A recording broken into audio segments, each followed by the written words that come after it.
ثم جعلناك على شريعة من الأمر فاتبعها ولا تتبع أهواء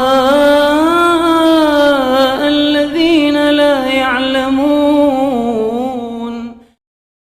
Ya, kemudian yang ke-9, pengantar yang ke-9, saya ingin berbicara di sini tentang karamah para wali.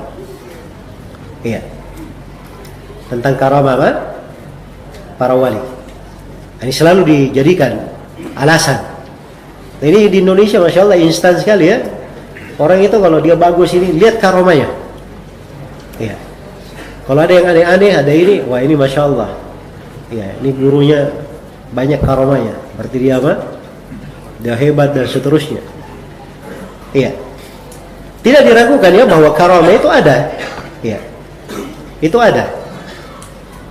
Tidak diingkari dalam hal tersebut. Tapi yang keliru yang berlebihan di dalamnya dan yang menyepelekannya. Ya, ada yang mengingkari dari karamah dari kalangan kaum Mu'tazilah, Jahmiyah dan sebagainya. Iya. Ada yang berlebihan dalamnya. Inilah bentuk orang-orang tasawuf berlebihan dalam karamah. Dari pokok yang harus diketahui karamah itu, ya itu bukan dalil pokok akan kewalian seseorang. Ya sekarang ini saya tanya, siapa yang lebih tinggi derajatnya, Abu Bakar atau Umar? Abu Bakar. Ini disepakati oleh umat, tidak ada silang pendapat. Siapa yang mengatakan Umar ibn Khattab lebih utama daripada Abu Bakar, maka dia itu tersesat menurut kesepakatan ulama. Ya. Semua ulama sepakat Abu Bakar lebih utama daripada siapa? Umar. Kalau dilihat dalam biografinya, yang paling banyak karamahnya siapa? Umar. Jarang dinukil dari Abu Bakar menyebutkan karamah. Umar itu yang banyak disebutkan karamah. Iya. Dan sebagian sahabat ada yang punya berbagai karamah. Ya, kelihatan.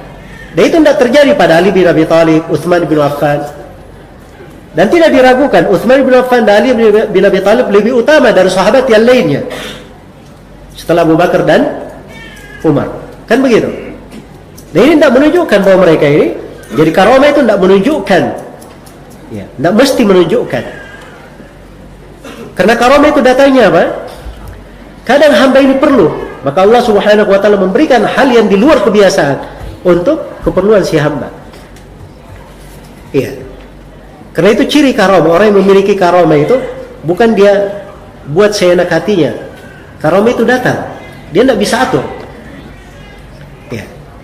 Jadi kalau dia menganggap dirinya bisa mengobati orang, ya karamahnya bisa dia datangkan kapan dia kehendaki, nah itu ciri bukan karamah namanya itu, garomah kalau bahasa Arab. Ya. Itu datanya dari syaitan. Jelas ya, itu cirinya. Sebab karamah itu datangnya dari Allah Subhanahu wa ta'ala.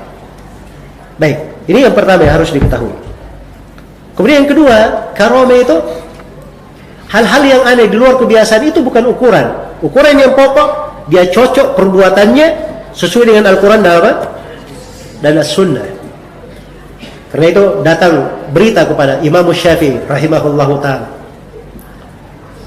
Dikatakan kepada beliau, wahai Imam Syafi'i, Imam Al-Layth ibn Sa'ad di Mesir berkata, kalau engkau melihat ada orang yang sholat di atas air,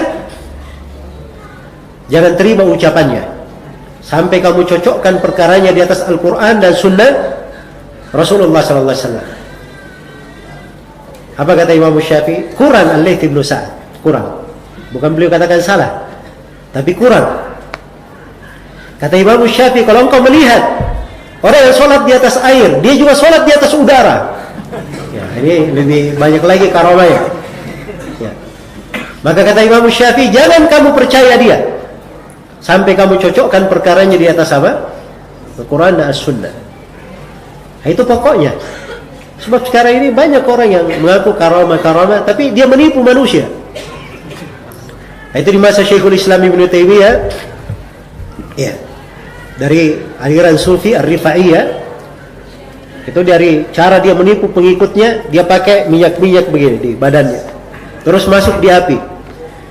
Ya, masuk di api. Orang-orang melihat, oh dia nak terbakar api. tidak terbakar api. Oh, ini karomahnya para wali. Nah, ini untuk menipu orang-orang supaya ikut ke apa? Ke tarekatnya. Maka suatu hari ditantang oleh Syekhul Islam Ibnu Taimiyah. Begini saja, kita berdua masuk ke api sama-sama. Ya, jangan ada yang keluar. Sebab beliau tahu ini orang pakai minyak-minyak, dia hanya bertahan sebentar saja. Pasti setelah itu harus keluar. Ya. Kalau Syekhul Islam tidak pakai apa? Modal dia tawakal aja kepada Allah.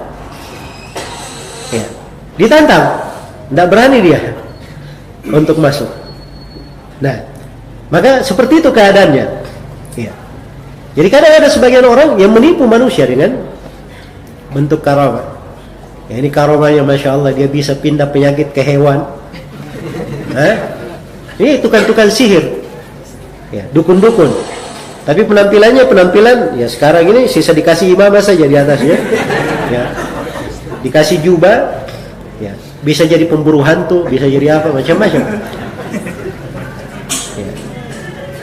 Dan ini semuanya bukan dianggap karamah, jelas ya. Ini permainan-permainan syaitan berjalan di tengah manusia,